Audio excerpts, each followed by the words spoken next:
Hello everyone, this is Holy Joe Rock and Roll coming at you live and unscripted, and this is my coverage of the 9th GOP debate, which took place Saturday, February the 13th. Apologize for not getting back to you quicker. I actually collapsed and wasn't able to do this earlier. So luckily, we're narrowing the field a little bit more, and there were 7 candidates on the stage, starting from probably the lowest in the polls, at least for South Carolina. We've got Dr. Ben Carson. We've got John Kasich. We've got Marco Rubio, Jeb Bush, Cruz, Ted Cruz, and of course Donald Trump. Currently the lead by a large margin, at least according to the polls in South Carolina. Now, so I think a quick overview. This was sponsored by CBS News, and it was rather intense debate. And I think that you, depending on which candidate you might be for or in favor of or supporting, may influence how you think the debate turned out. For instance, if you are a Jeb Bush supporter, you might feel that he did well in this debate. If you are a John Kasich supporter, you might feel that he did well in this debate. Of course, if you're a Donald Trump supporter, you probably will feel that he kicked ass in this debate and won it. So it really kind of depends on where you're coming from. That may influence what your thoughts are. Let me just kind of go through the candidates, starting from sort of the back of the pack, work my way up, just kind of give you a general thumbnail of what I thought happened. Ben Carson had a few questions. He was kind of happy to get some questions early in, and he did okay, but again, nothing earth-shattering, nothing really phenomenal that would really change his position in the polls that I can tell. John Kasich really, let's say, acted more of like the adult of the room, tried to avoid infighting, and really, again, repeated his case about what he had done in Washington and what he had done in Ohio. And really, like I said, kind of acted a little bit more like the adult. Ted Cruz and Marco Rubio did a little bit of fighting over who did what. And Jeb Bush and Donald Trump went at it kind of aggressively. And also Donald Trump went after Cruz because Cruz is really been exposed as a liar in many things. You know, so let's get started. So Kasich, we talked about Kasich. We talked about Dr. Ben Carson. Jeb Bush, if you're a Jeb Bush supporter, you probably think that he did okay. He really tried to challenge Donald Trump in this debate, but honestly, his attacks are really kind of weak, okay? And it's none of the attacks really, I think, hurt Donald Trump. Donald Trump really made the point that, listen, we don't need another Bush. What George W. Bush did into going into Iraq was a bad idea. We see that it destabilized the Middle East. Iran is trying to take over Iraq, or already has pretty much, with the Shia support that they have. And this is really what Donald Trump predicted, in the beginning of the war, before the war started. He really predicted that this would destabilize the Middle East. And it's come to pass. And, without blaming George W. Bush, former President George W. Bush, you have to admit, in hindsight, it was a bad idea. It was a terrible idea.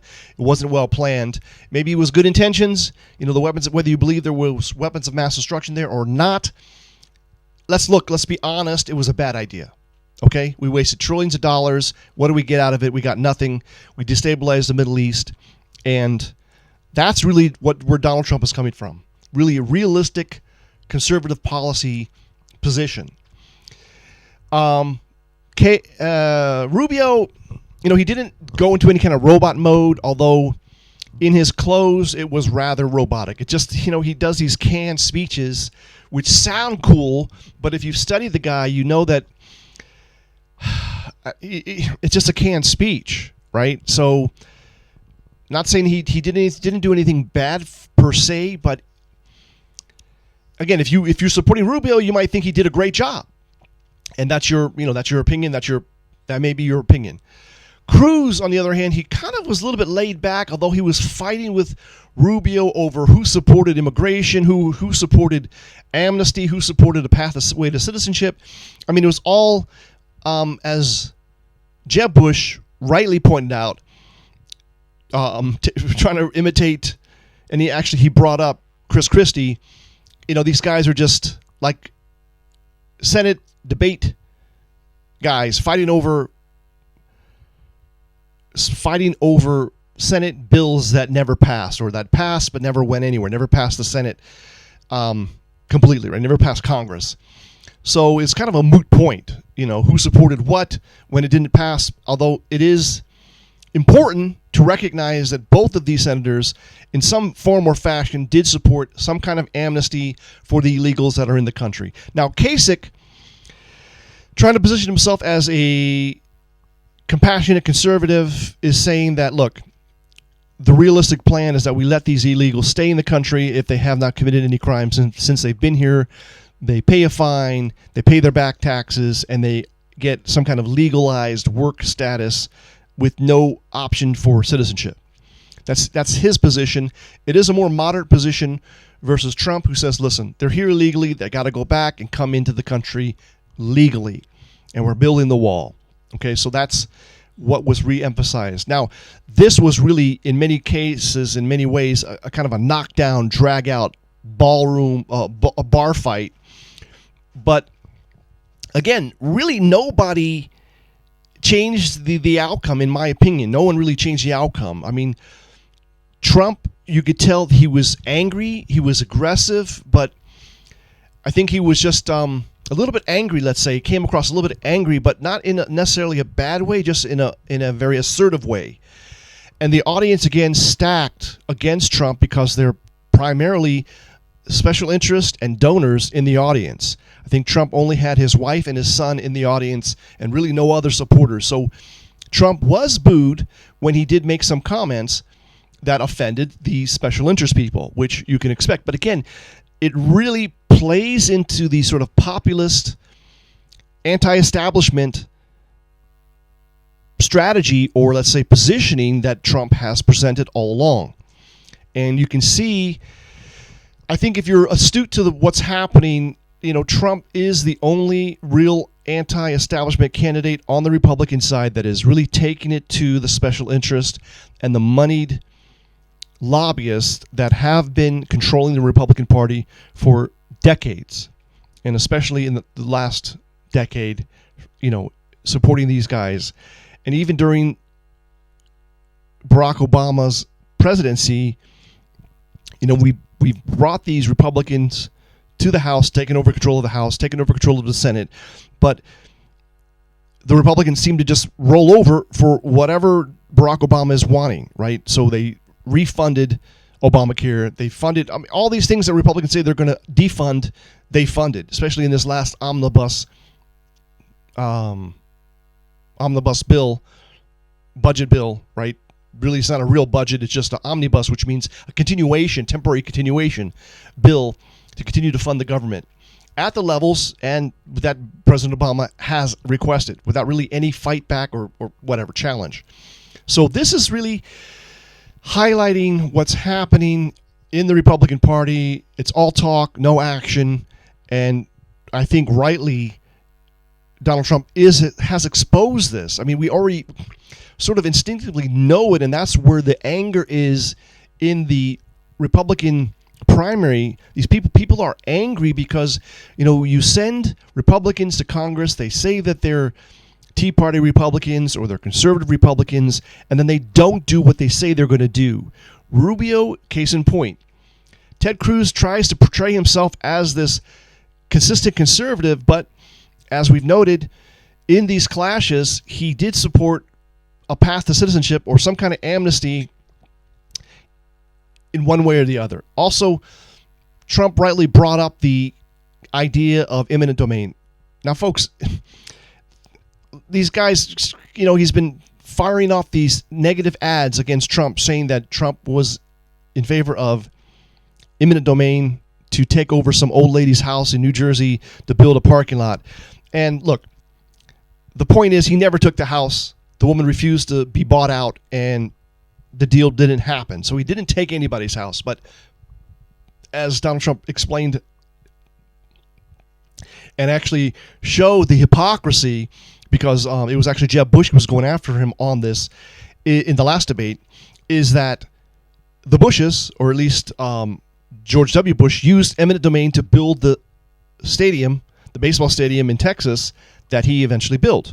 So, it's really kind of the height of hypocrisy to be saying that Republicans or conservatives are against eminent domain, but yet they're using it, right? The establishment candidate in Jeb Bush used it, or his brother used it, or whatever, the family used it.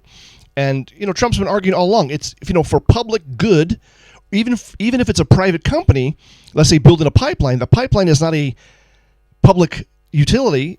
It is in a sense, but it is a private company building the pipeline, right? So it is for private use, and this is what happens. Obviously roads or bridges, those are, let's say, public use, public infrastructure that needs eminent domain, but pipelines are not.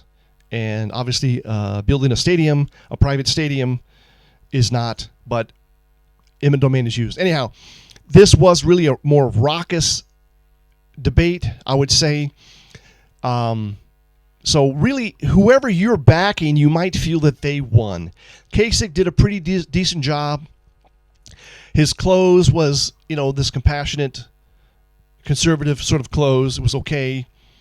Ben Carson's close was actually appealing to people to look. If you want an honest candidate who's not beholden to anybody, so it was a good close.